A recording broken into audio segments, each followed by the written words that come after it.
And joining us now on the line is our legal analyst, Joe DiGenova. Joe, I want you to weigh in on something. We had just a fascinating discussion in the 6 o'clock hour about a story that has just sort of emerged about something that happened a while back. Turns out that Robert Zimmerman, the brother of George Zimmerman's, at a Starbucks in Washington, D.C., and people who are working at the Starbucks realize that there's a Zimmerman, and they actually think at the time that it is George Zimmerman, and they're getting really irritated about this, and they're calling people and they're texting people, and then they realize, well, no, it says R. Zimmerman, it's not him, but if it were him, well, we'd take that MFer out in the behind the store, and we'd beat the you-know-what out of him.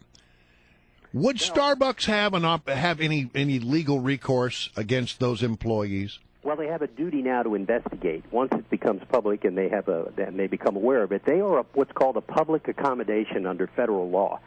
They cannot, because they're involved in interstate commerce, they cannot refuse to serve anybody unless that person is violating the law or is violating some policy, some service policy that the establishment has. Under these set of facts, Mr. Zimmerman was not violating any policy. He was a customer. He has to be served under federal law unless there is some specific reason. But also Starbucks now has a duty because those employees threatened him or talked about threats of violence to him amongst themselves. If they do not investigate and something else happens in that particular store, the liability for Starbucks will increase geometrically. So now that it's out, they have a big duty to investigate. How about that? Hey, Joe, can I ask you about the revelations last week that we saw from CNN's investigation in the Benghazi attacks? Of course, we know you represent one of the whistleblowers, and your partner represents another one of the whistleblowers there in the Benghazi story. And, remember the president said that he was going to, leave no stone unturned. He would pursue these people and bring them to justice. And here we've got the CNN interviewed one of the lead suspects in the case, and he says the FBI's never come close to talking to him. Is there any legitimate investigation going on at Benghazi? And also, what do you know about the CIA involvement at the annex there? First of all, whether or not there is an investigation going on by the FBI is unclear. If there is an investigation, it's so far out of sight and so under the radar that nobody knows about it, including our clients who have never been interviewed by the FBI or asked any questions. Wait, hold on a second. Hold on. Your clients who have firsthand knowledge of the attacks, obviously they gave the most compelling testimony to the House Oversight Committee, and yet they have never been interviewed by the FBI? Never. And in fact, what's going on here is, you see, the president, we already know, we know from our conversations with special ops people, which, we revealed on WMAL a number of weeks ago that there was a group of special ops people in Croatia on maneuvers who were available with airlift capacity, weaponry, refueling capacity, who could have gone from Croatia to Libya in a very short period of time and assisted in the defense of both the consulate and the annex. But that aside, the truth is, we know, and it's now been confirmed by our sources, that the American government knows the identity and the location in Libya of the major perpetrators of this. The president refuses to give the order to send in people to take them and take them away, not necessarily to arrest them, but to remove them from Libya and take them somewhere for questioning. Now, here's the thing. The reason he can't send them in and won't send them in is that he doesn't want to send anybody to Gitmo. Because if there isn't enough technical evidence to hold them for a criminal trial, this is war, and you can hold them indefinitely at another location. But since he won't use Gitmo and has denied himself that ability, he has to leave them in place until enough of the case is built against them that he can demand their removal to the United States. He has boxed himself in. He has made this decision.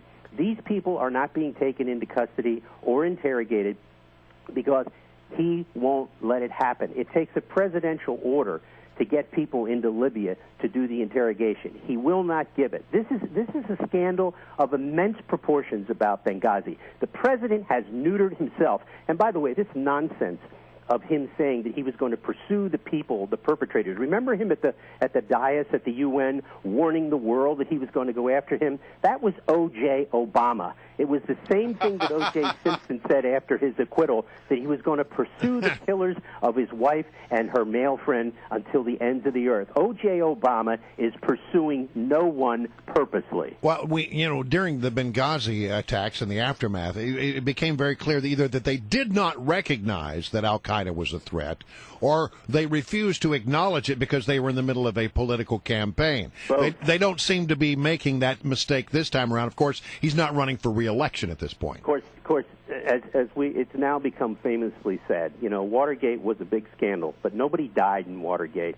4 Americans died unnecessarily because of lousy pre-attack security, because of ignoring the request of the ambassador, Chris Stevens, for more security, and because of a corrupt non-response where, for the first time in American history, no troops of any kind were deployed to help save American lives.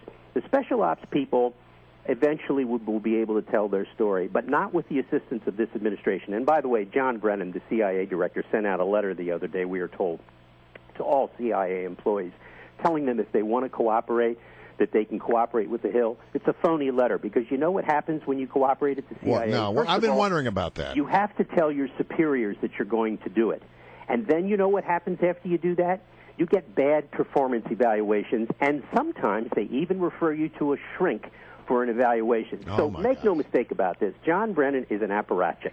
He is a classic political thug who happens to be in control at the CIA. This phony letter he sent out is nothing more than to cover his behind so he can say, well, it's not our fault. We made these people available. The letter is a fraud. So they send out the letter, and they say, oh, yeah, of course you can talk to Congress. But the practical application is everybody knows that if you do that, you're gonna really be in for it, right? The only way this gets answers to these questions happen is if you issue subpoenas.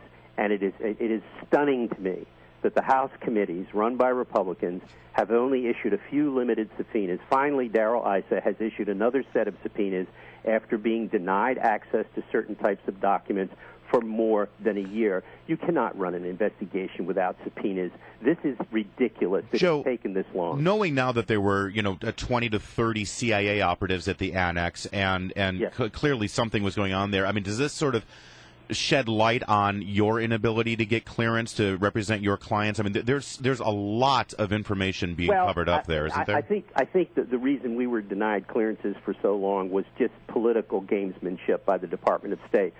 We would not have been denied clearances for that reason, because our clients wouldn't have been able to talk to us about that, because they've already told us they don't know anything about anything like that. Our clients know nothing about any gun-running operation by the CIA, but they wouldn't, under ordinary circumstances, necessarily know that, because those types of operations are very closely held. It doesn't mean it didn't happen. It just means that our guys don't know anything about it. Thank you, Joe DiGenova. As always, great to have you. You bet, guys.